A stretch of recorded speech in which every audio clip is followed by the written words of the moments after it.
D'accord. Bonjour chers internautes. Encore une fois, on est là pour vous présenter en fait une icône, je dirais, parce que c'est quelqu'un qui est très connu dans le milieu. Donc on a aujourd'hui l'immense plaisir d'accueillir sur notre plateau monsieur Saro, monsieur Lamine Saro. Il est professeur de finance. Donc bonjour monsieur Saro. Bonjour. Bonjour. Donc très rapidement, je vous laisse le temps de vous présenter. Effectivement, vous l'aviez dit, Lamine Saro, je suis professeur de banque finance dans le réseau ISM depuis une dizaine d'années. Anciennement directeur des services centraux à la Banque centrale au siège de la BCEAO à Dakar. Je suis resté longtemps en poste en Europe, où j'ai travaillé dans plusieurs institutions financières, économiques, monétaires internationales. Bon, la dernière institution financière pour laquelle j'ai travaillé, c'est justement la BCEAO, la Banque centrale des États de l'Afrique de l'Ouest, au siège ici à Dakar. Et depuis une dizaine d'années, ayant décidé donc de quitter la Banque centrale au moment où j'atteignais mes 50 ans, et donc je suis parti en départ anticipé pour justement me consacrer à une de mes passions particulières, l'enseignement. L'enseignement pour accompagner justement les jeunes professionnels qui sont dans le secteur de la monnaie, de la finance, de l'économie, pour justement les amener progressivement au niveau des standards internationaux dans tous les domaines relatifs à l'économie, la finance, la banque et la gestion de façon globale.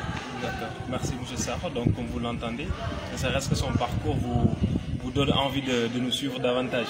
En tout cas, je pense que ce débat va être très riche, cet échange je veux dire, et à la fin qu'il pourra au moins servir à l'ensemble des internautes, de nos amis qui se trouvent au niveau de l'internet, de pouvoir en fait en tirer profit, en tirer bénéfice. Donc certainement on va parler de la finance. Donc M. Saro, ma première question, c'est quoi exactement la finance? C'est quoi la finance? La finance, exactement. La finance, on mettrait plusieurs journées pour définir la notion de finance. Je dirais simplement pour résumer et simplifier un tout petit peu les choses, que la finance en réalité c'est la mise en relation de l'ensemble des ressources dans une entité, qu'elle soit de nature économique, qu'elle soit de nature même non économique. Enfin, la finance c'est l'ensemble des ressources que nous mettons en commun pour atteindre des buts, atteindre des objectifs qui sont de nature économique ou pas économique. Parce que parfois, nous dépensons parfois de l'argent pour des buts qui ne sont pas nécessairement économiques. C'est essentiellement cela. Ce qui change maintenant, c'est que la finance peut prendre plusieurs formes. Elle peut être une finance bancaire, elle peut être une finance de marché, c'est-à-dire au niveau des marchés financiers. Elle peut être une finance décentralisée, c'est ce qu'on appelle la microfinance. La finance est mise en œuvre par les institutions de microfinance, type Pamidas, Crédit Mutuel du Sénégal, Baobab, anciennement Microcred, ACEP, etc. Elle peut être une finance islamique, c'est également un autre format de finance. La Banque islamique du Sénégal fait une finance de nature islamique. Finance bancaire, finance de marché, finance islamique, finance décentralisée pour les IMF, également la finance d'entreprise. On peut faire de la finance d'entreprise et on en fait constamment parce que les entreprises opèrent dans un environnement qui les oblige à faire régulièrement appel à des ressources financières pour financer le haut de leur bilan fonctionnel, c'est de l'investissement, financer le bas de leur bilan fonctionnel en besoin en fonds de roulement à travers des supports de nature monétaire qui sont le compartiment court des marchés financiers. Les produits monétaires sont en fait des produits financiers de court terme. Donc, partout où vous passez, quel que soit le secteur dans lequel vous évoluez, quelque part, vous ferez de la finance, vous ferez appel à des ressources financières. Même si de manière inconsciente, on fera toujours de la finance. C'est impératif, parce que la vie, qu'elle se résume à des activités à connotation économique ou non, c'est la vie fait toujours appel à de la notion de finance. Parce que quelque part, vous aurez toujours à mobiliser des ressources financières pour réaliser des activités économiques, donc à rendement, ou des activités non économiques à but simplement social, à caractère non lucratif, mais qui nécessiteront ces activités des ressources financières. D'accord, d'accord. Donc par n'importe quel point, on finira justement par tomber sur la finance. Indirectement ou directement. n'ignorez pas, la finance est au cœur de toutes nos activités humaines, de façon consciente ou inconsciente. Ce qui fait en réalité qu'on organise la finance en corps de métier, c'est le fait d'utiliser les ressources financières mobilisées de façon optimale. Parce que nous sommes dans un environnement où beaucoup de nos activités sont à caractère lucratif.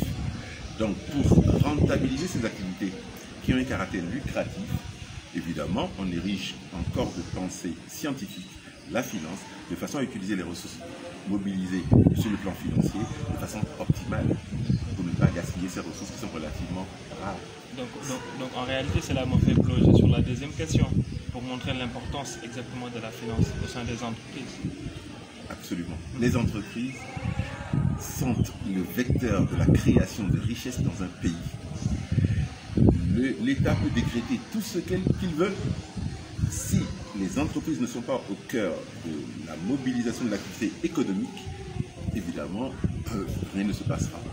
Les entreprises sont les vecteurs de la création de richesses et ce sont elles, justement, qui, en mobilisant les ressources, en faisant appel à l'épargne publique, mobilisent des ressources importantes sous forme, au niveau du marché financier, sous forme de produits obligataires. C'est un appel à l'épargne publique organisé par la BRVM, la Bourse régionale des valeurs mobilières, qui est le marché financier régional commun aux 8 pays membres de l'UEMOA et qui régulièrement, dans le cadre de l'appel justement des entreprises à l'épargne publique, libère des ressources obligataires qui sont des ressources de financement de long terme indispensables pour financer correctement à moindre coût le haut du bilan des entreprises, à savoir l'ensemble des investissements obtenus sur ressources empruntées, mais à taux réduit. Aujourd'hui, la BRP prête sur le marché obligataire à 6 à 6,5%. Le Sénélec a émis l'année dernière, le 20 mars 2018, 30 milliards de ressources longues, ressources financières longues, au taux d'intérêt de 6,5% par an, 7 ans, 2018-2025, avec 2 ans de différé d'amortissement, dans le cadre d'une obligation à amortissement anticipé partiel, parce qu'il y avait 2 ans de différé d'amortissement. Sénélec, jusque-là, n'avait jamais fait appel au marché financier. Elle finançait le haut de son bilan fonctionnel par des ressources bancaires, des dettes financières bancaires, qui sont relativement chères. Aujourd'hui, en zone euro, c'est des ressources mobilisées pour 11 à 12% d'intérêt par an. C'est 2 fois plus cher que les taux du marché financier compartiment obligataire. Sénélec a eu l'intelligence d'aller désormais à ce compartiment et à emprunter, parce qu'elle remplissait les critères d'accès à la finance de marché, et a emprunté 30 milliards, figurez-vous, à 6,5% d'intérêt par an pendant 7 ans. Ça lui économisera en charges financières, en intérêts bancaires, plusieurs milliards de francs sur 7 ans. C'est plus bénéfique pour elle. Forcément, ça va impacter favorablement son compte d'exploitation et bien entendu permettra à cette entreprise de réduire ses difficultés financières qui sont, comme vous le savez, de nature structurelle. Il faut plusieurs années pour corriger justement la tendance défavorable justement du compte d'exploitation de ces comptes. D'accord. Donc justement, parlant sur les emprunts et tout ça, j'entends souvent dire effet de levier, effet de levier. C'est quoi exactement l'effet de levier? L'effet de levier est dérivé du levier d'endettement. Donc quand l'entreprise emprunte de l'argent, elle n'emprunte pas l'argent pour son plaisir. Elle emprunte de l'argent parce qu'au niveau de ses ressources stables, qui sont composées de 2 éléments essentiellement, les capitaux propres de l'entreprise et les dettes financières. Les capitaux propres des entreprises, s'ils étaient suffisants, les entreprises n'auraient pas besoin de rechercher des ressources d'emprunt. Et comme c'est généralement largement insuffisant, les entreprises se financent en complément de ressources propres par des ressources financières auprès des bailleurs de fonds, qu'il s'agisse de bailleurs de fonds bancaires ou de bailleurs de fonds marché financier. Lorsque c'est des dettes financières bancaires, les taux d'intérêt sont très chers, je viens de le rappeler. Lorsque c'est auprès du marché financier régional, la BRVM, les taux sont largement inférieurs aux taux bancaires. C'est beaucoup plus bénéfique. Mais il y a des critères d'accès qui font que certaines entreprises ne les remplissant pas ne peuvent pas y accéder malheureusement. Alors, ces ressources financières, le stock global des dettes financières d'une entreprise, c'est-à-dire l'ensemble des capitaux empruntés par l'entreprise à moyen et à long terme, quand vous le divisez par les capitaux propres de l'entreprise, qui sont les deux principales ressources du haut du bilan fonctionnel et passif, vous avez ce qu'on appelle le levier d'endettement. Le levier d'endettement, donc, c'est le stock de dette financière d'une entreprise divisé par ses capitaux propres. Si je dis que l'entreprise a un levier de 2, ça signifie que cette dette financière représente 2 fois ses capitaux propres. Mais l'effet de levier, parce que le levier, ce n'est qu'un moyen d'action. Un levier, en français, c'est un moyen d'action. J'utilise un moyen d'action pour faire quelque chose que je ne suis pas capable de faire avec ma force propre. Mes capitaux propres sont insuffisants pour faire ce travail. Je vais emprunter un levier, un moyen d'action, une dette financière, bancaire ou non bancaire, pour faire le travail que mes capitaux propres ne sont pas capables de faire à eux seuls. Donc je vais créer un effet de levier à partir de ce levier d'endettement, qui est le rapport entre les dettes financières et les capitaux propres. Cet effet de levier, c'est quoi? C'est l'écart, la différence entre la performance économique de l'entreprise et le coût d'exposition à cette dette financière, le taux d'intérêt moyen pondéré que moi, entreprise, je vais devoir payer comme service sur cette dette au titre de l'emprunt. L'écart entre les deux donne ce qu'on appelle un effet de levier. Ça suppose quoi? Parce que c'est capital. La performance économique, ce qu'on appelle la rentabilité économique de l'entreprise, c'est la performance générée par l'ensemble des ressources investies dans une entreprise. Qu'ils soient des capitaux propres ou des capitaux empruntés, la somme de ces deux ressources stables investies pour financer l'actif immobilisé dans le haut du bilan fonctionnel génère dans les soldes intermédiaires de gestion un solde particulier qu'on appelle le résultat d'exploitation. Ce résultat d'exploitation, c'est la richesse économique créée par une entreprise à partir des ressources stables investies, que sont les capitaux propres et les dettes financières. Or, si vous avez la performance économique qui mesure justement cette création de richesse à partir des capitaux globalement investis, dettes financières et capitaux propres, il ne faudrait pas que le coût d'exposition à la dette financière que vous avez utilisé pour compléter vos capitaux propres, pour financer l'ensemble des investissements qui alors vont générer ce résultat d'exploitation, il ne faudrait pas que le coût d'exposition à la dette financière, le taux d'intérêt que vous allez payer là-dessus, les charges financières que vous allez payer sur cette dette financière dépassent l'ensemble de la richesse économique créée par les deux ressources stables mises ensemble pour financer l'actif immobilisé et qui va donner ce résultat d'exploitation. Il faut faire en sorte qu'en permanence, l'écart entre la richesse économique créée à travers le résultat d'exploitation, dont le rapport par rapport au capitaux investis donne la performance économique, que cet écart vis-à-vis du taux d'intérêt que je paye pour justement utiliser cette dette financière qui est un moyen d'action, que cet écart ne soit jamais négatif. Il doit constamment rester positif. Ce qui m'explique que la richesse créée dépasse en permanence le service de la dette que je vais devoir payer à la banque. Mais si jamais la performance économique glisse vers le bas et rattrape le taux d'intérêt auquel j'emprunte l'argent, la conséquence pour l'entreprise, c'est que l'effet de levier va s'annuler. On appelle ça le seuil limite d'endettement d'une entreprise. Arrivé à ce niveau limite où l'effet de levier devient nul, la rentabilité financière de l'entreprise devient une fonction stable, constante, invariable de levier d'endettement. Ça ne sert plus à rien d'aller emprunter de l'argent. Tout emprunt supplémentaire va pousser l'entreprise en situation de massue, c'est-à-dire une situation catastrophique où désormais l'ensemble de la richesse économique créée au niveau des résultats d'exploitation ne suffit même plus à faire face aux charges, au surcroît de charges financières générées par le surcroît de dettes financières. C'est le seuil limite, il faut s'arrêter de s'endetter, restructurer l'entreprise avant de relancer de nouveaux plans d'investissement sur des dettes financières, sur emprunt bancaire ou emprunt marché financier. Sinon, l'effet de levier devient négatif. Il était positif au départ, c'était favorable. La rentabilité financière était une fonction croissante du levier d'endettement. Plus nous nous endettons, plus nous gagnons de l'argent si l'effet de levier est positif. L'écart de tout à l'heure était positif. Il va s'annuler tôt ou tard parce qu'il faut le surveiller au fil de l'eau. C'est le travail du contrôleur de gestion, de l'auditeur interne, de l'ingénieur financier en entreprise. Le jour où il s'annule, il faut que lui, il donne l'alerte à la direction financière et comptable pour qu'on stoppe tous les plans d'endettement. Restructurer l'entreprise avant de relancer les nouveaux plans d'investissement. Sinon, si personne ne surveille cet indicateur, il va glisser, il passera en négatif. Et là, la performance financière deviendra une fonction décroissante du levier d'endettement.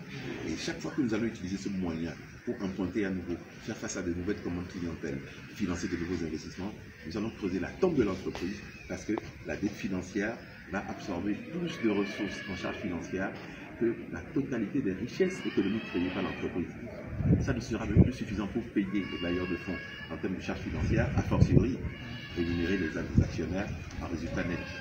L'État non plus n'aura rien, puisque le résultat courant avant impôt sera négatif, ça, c'est sûr. Et donc le résultat net au bilan sera négatif, Ça, et forcément l'entreprise ne paiera plus d'impôts. Évidemment, elle sera quand même assujettie à l'impôt minimum fiscal, mais qui est dérisoire, j'ai étalé sur, selon le chiffre d'affaires, entre un chiffre d'affaires inférieur à 500 millions et tous les chiffres d'affaires qui sont supérieurs et au-delà, les montants sont forfaitaires, 100 000 francs, 250 000 francs et 500 000 francs au maximum pour tout chiffre d'affaires supérieur à 500 millions.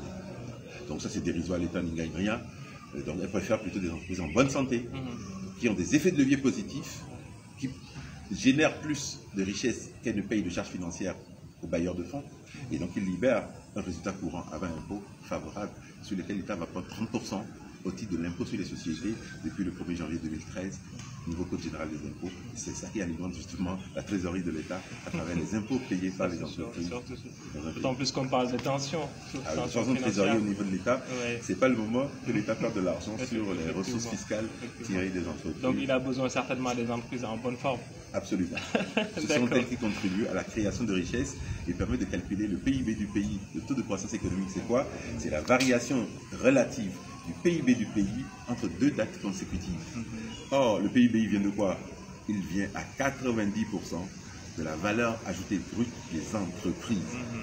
Le PIB, c'est la somme cumulée de toutes les valeurs ajoutées brutes, c'est-à-dire la différence entre le chiffre d'affaires hors taxes et les intrants, sorte de matières premières et autres, cette valeur ajoutée brute cumulée au niveau de toutes les entreprises dans un pays, plus la TVA qui grève les produits, c'est 18% au Sénégal, plus les droits de douane, parce que nous sommes en économie ouverte, les droits à l'import et à l'export, c'est la somme de ces trois éléments qui donne le PIB. Or, le PIB en variation relative, c'est-à-dire le PIB par exemple fin 2019, moins le PIB fin 2018, divisé par le PIB fin 2018, donnera le taux de croissance économique du Sénégal pour l'année 2019. Donc, c'est les entreprises qui créent la richesse et qui créent le taux de croissance économique. L'État se gargarise de taux de croissance en oubliant les entreprises qui sont à l'origine de la création de richesses. Il faut sauver les entreprises pour sauver une économie. Effectivement. Donc c'est important, c'est un message. Il faut sauver les entreprises pour sauver l'économie du pays.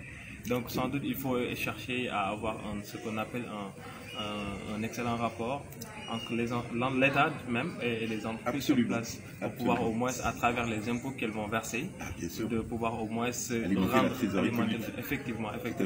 Mais M. Sarro, certainement il y a des gens qui sont passionnés de la finance. Maintenant, quel conseil vous leur prodiguez? Comment ils doivent être maintenant, aujourd'hui, assurer une bonne marche en fait, de la finance au sein des entreprises? Pour les jeunes qui sont passionnés de finance, il y a plusieurs formats de finance, je viens de l'expliquer. L'idéal, c'est de les maîtriser toutes, si c'est possible, tous les formats de finance possibles. Si vous êtes bon en finance d'entreprise, en finance de marché, en finance bancaire, en finance décentralisée, en finance islamique, pourquoi pas, etc., etc., vous augmentez votre employabilité sur le marché. Parce que vous pouvez à la fois être spécialiste de gestion de portefeuille dans une banque ou une institution financière non bancaire. Vous pouvez être gestionnaire de portefeuille client dans une institution financière bancaire ou non bancaire.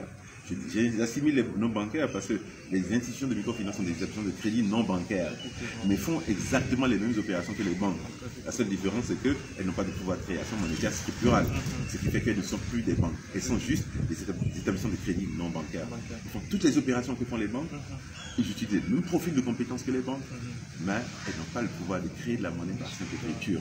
C'est les banques ont ce pouvoir qui leur est octroyé par la Banque centrale, parce que la Banque centrale, à partir du taux de réserve obligatoire, peut moduler le rythme d'expansion de la liquidité structurelle dans une économie à la hausse ou à la baisse en fonction de l'évolution de l'activité économique réelle à travers l'équation quantitative de la monnaie.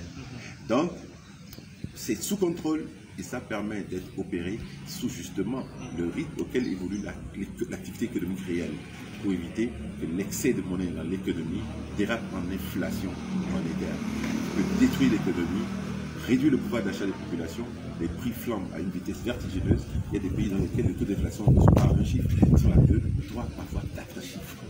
Des pays qui ont des taux d'inflation de 1000%, 2000%, 3000%, les prix augmentent tous les jours. Et donc, le rôle de la monnaie centrale, la banque centrale, c'est de surveiller, de réguler le rythme d'expansion de la liquidité structurelle à travers le taux de réserve obligatoire et elle-même d'injecter la quantité de monnaie fiduciaire. Parce que la monnaie fiduciaire est créée par la Banque centrale, la monnaie scripturale est créée par les banques. Et sous l'autorité de la Banque centrale qui surveille à distance cette création monétaire scripturale. Par simple écriture, les banques peuvent créer de la monnaie. La Banque centrale surveille ça en modulant le taux de réserve obligatoire, en hausse ou en baisse.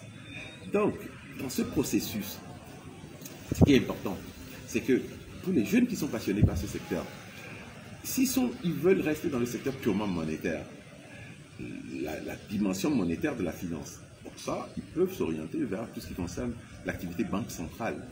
Faire les concours d'entrée à la banque centrale. Il y a différents types de stages, préqualification, pré-emploi, stages. Il y a plusieurs types qu'ils peuvent regarder sur le site de la banque BCEAO. Ils verront un peu les profils dans lesquels ils peuvent rentrer.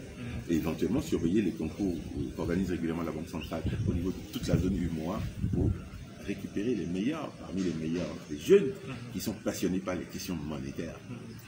Et la finance monétaire a ceci d'extraordinaire qu'elle est à l'origine de ce que les banques feront sur le plan financier à partir d'un pouvoir que donne le régulateur central à travers la monnaie scripturale, qu'elles vont transformer, elles, en activité financière.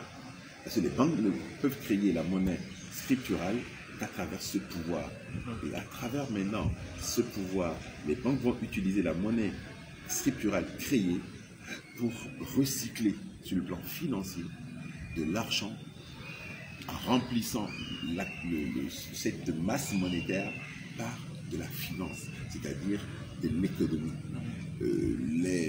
Tout ce que les banques font en prêtant de l'argent à leurs clients sous la forme de simple écriture, tant que les clients utilisent cette somme qui leur est octroyée en écriture comptable bancaire à travers un instrument appelé le chèque.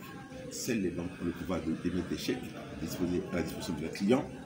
Ça permet aux banques concernées de les réutiliser comme dépôts initiaux, nouveaux dépôts initiaux, et de réalimenter le circuit de création monétaire structurale. Autrement dit, elles partent d'un dépôt initial, elles ont un pouvoir de création de monnaie par simple écriture, elles conservent de côté le taux de réserve obligatoire exigé par la Banque centrale, et tout le reste est redistribué en crédit. Le client qui obtient le crédit, s'il l'utilise sous forme de chèque, il ouvre la voie à un nouveau dépôt. Le montant utilisé en chèque devient un nouveau dépôt pour la banque de tout à l'heure, qui va encore le reprêter cette somme à un autre client, moyennant le taux de réserve obligatoire imposé par la Banque centrale. Le différentiel par rapport à ce taux de réserve obligatoire peut être encore reprêté à un troisième client, qui, si par chance pour cette banque, l'utilise aussi cette somme par chèque, crée le phénomène cumulatif que la banque peut créer indéfiniment de la monnaie structurale. La BCEAO a tous les moyens, à tout moment, de freiner le rythme d'expansion de la liquidité en modifiant le taux de réserve obligatoire. Parce que nous fixons le taux par trimestre, par pays, et quand nous fixons le taux pour un pays, 10% par exemple pour le Sénégal, pour un trimestre donné, toutes les 28 banques du Sénégal doivent appliquer 10%. Si au trimestre d'après nous observons que par rapport à l'équation quantitative de la monnaie, un dérapage sur le rythme d'expansion de la liquidité scripturale, nous freinons le rythme en augmentant brutalement le taux de réserve obligatoire du Sénégal. Nous pouvons décider que ça passe de 10% à 35%. Ça freine automatiquement le rythme d'expansion de la liquidité. C'est pour apporter une régulation. Ah bien sûr, ça régule la quantité. En hausse ou en baisse, s'il y a assez de liquidité, s'il n'y a pas assez de liquidité, on baisse le taux de réserve obligatoire pour faire monter la quantité de monnaie structurelle. Mais s'il y en a trop, que c'est un excès par rapport à l'activité économique réelle, nous augmentons le taux de réserve obligatoire pour freiner l'expansion, les rythmes d'expansion, la création de monnaie par les banques, etc. Donc, ceux qui sont passionnés par les questions monétaires, la tâche, c'est le canal banque centrale. Ceux qui veulent faire de la finance pure, intégrale, l'activité financière pure, non monétaire, bon, c'est plutôt le canal, les institutions financières, qu'elles soient bancaires ou non bancaires, mais qu'elles ne soient pas monétaires. La seule institution qui est monétaire, c'est la Banque centrale. Toutes les autres sont des institutions financières, soit bancaires, c'est les banques, ou non bancaires, c'est les institutions de microfinance, c'est les sociétés de crédit. Ce sont des établissements de crédit non bancaires. Les banques sont les seules institutions financières bancaires parce qu'elles ont le pouvoir de création monétaire scripturale. Mais de tout ce montage, seule la Banque centrale est l'institution monétaire.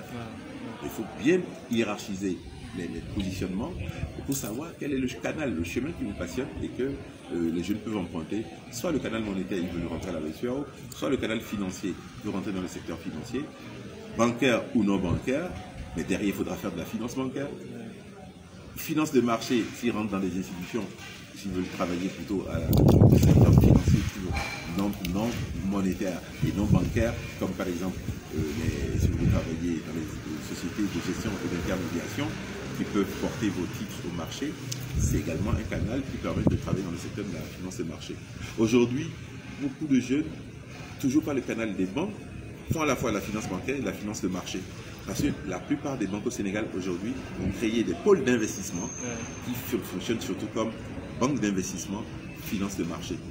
La BICIS a créé BICIS Bourse, la Société Générale Sogé Bourse, la BOA Active Bourse, la CBAO Asset Management, gestion d'actifs.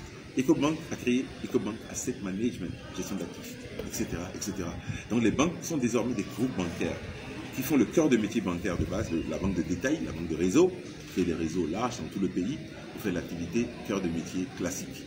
Mais à côté, ils ont compris que l'accélération de l'activité en finance de marché ouvre des perspectives d'enrichissement supplémentaire et donc recrute beaucoup de jeunes aujourd'hui qui sont non seulement férus de finances bancaires, mais férus de finances de marché pour les utiliser dans leur pôle d'investissement, banque d'investissement, pour générer encore de la valeur, création de valeur en finance de marché sur les opérations d'ouverture de capital social d'entreprise à la finance de marché, compartiment action.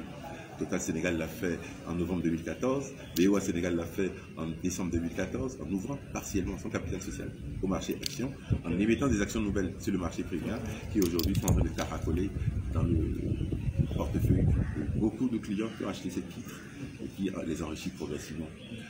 Évidemment, vous avez tous les compartiments. Il y a les compartiments obligataires, c'est je viens de l'expliquer. Et aller emprunter 30 milliards à 6,5%, elle aurait fait à 12% auprès des banques, ça vous coûterait les yeux de la tête. La BHS, qui est une banque, elle est en train d'émettre, au moment où nous parlons, sur le marché primaire, à la BRVM, 20 milliards de francs CFA. Émettre signifie emprunter. Elle est en train d'emprunter, donc d'émettre des titres obligataires, c'est-à-dire d'emprunter pour 20 milliards, remboursables sur 5 ans, au taux d'intérêt fixe annuel de 6,25%, mais remboursable en semestrialité, après 2 années de différé d'amortissement. Sur les 5 ans, les remboursements se feront sur les 3 dernières années, mais en 6 semestres. 6 semestres sur les 3 dernières années. Donc le taux de 6,25% par an est un taux annuel. Il faut le ramener en taux débiteur proportionnel infra-annuel semestriel, ce qui donnera ici en l'occurrence 3,125% par semestre. Donc les coupons seront calculés pour le compte des clients sur la base d'un taux semestriel. C'est l'axiome de Thalès d'ailleurs qui règle cette question. Les taux débiteurs en marché financier, en finance bancaire, les taux proportionnels, à ne pas confondre avec les taux créditeurs qui, eux, en schéma infra-annuel, sont équivalents. Une différence entre les taux débiteurs proportionnels et les taux créditeurs équivalents. Les taux créditeurs sont appliqués sur les placements effectués par les clients qui veulent gagner de l'argent, alors que les taux débiteurs sont effectués sur les emprunts, parce que c'est le client qui rembourse, qui paye des intérêts aux bailleurs de fonds. Donc vous avez tous les formats de finance et les jeunes, ils ont une panoplie d'outils et de métiers par lesquels ils peuvent entrer dans le secteur monétaire, économique, financier, bancaire. C'est ouvert. Donc, chers jeunes, vous avez entendu les conseils prodigués par M. Sarko. Donc, vous choisissez votre canal et optez en fait au choix pour exceller dans le métier de la finance. Donc, M. Sarko, votre dernier mot. Juste pour vous remercier et de me donner cette opportunité donc de m'adresser un peu aux jeunes et d'attirer leur attention sur les évolutions actuelles du marché financier au Sénégal. L'activité financière, qu'elle soit bancaire, qu'elle soit de marché, qu'elle soit d'entreprise, qu'elle soit décentralisée, etc., qu'elle soit y compris islamique, ouvre de plus en plus des fenêtres d'opportunités importantes pour des jeunes qui veulent embrasser différents corps de métier dans le secteur général dit de la finance. Je viens d'évoquer brièvement, à grands traits, les poches par lesquelles vous pouvez rentrer. Ceux qui sont intéressés, passionnés, il faut peut-être aussi déjà commencer par s'inscrire dans des filières qui traitent de ces questions. Beaucoup de formations qui sont orientées finance, mais il faut préciser le contenu de quel type de format de finance vous voulez réellement embrasser et donc s'y accrocher en faisant les stages d'imprégnation, de confirmation dans les institutions financières de la place. Et évidemment, la voie va s'ouvrir pour chacun. Et évidemment, comme on le dit souvent, la compétition étant ouverte, les meilleurs s'en sortiront d'une manière ou d'une autre. Effectivement, ça c'est sûr. Voilà, merci M. Sarro. Sans doute vous avez tiré le maximum de profit possible sur son intervention. Donc je pense que ces conseils vous seront utiles pour votre avenir et surtout sur votre carrière professionnelle. Donc juste en vous remerciant davantage et en vous donnant rendez-vous dans les prochaines éditions pour parler d'autres métiers, d'autres corps de métier et surtout d'autres qualifications. En tout cas, merci encore une fois, M. Sarro, pour la disponibilité, mais aussi pour le savoir que vous partagez avec ces jeunes qui sont passionnés en fait, du métier. Nous vous remercions et vous donnons en fait, très prochainement rendez-vous dans d'autres émissions. Voilà, merci. Au revoir. Merci.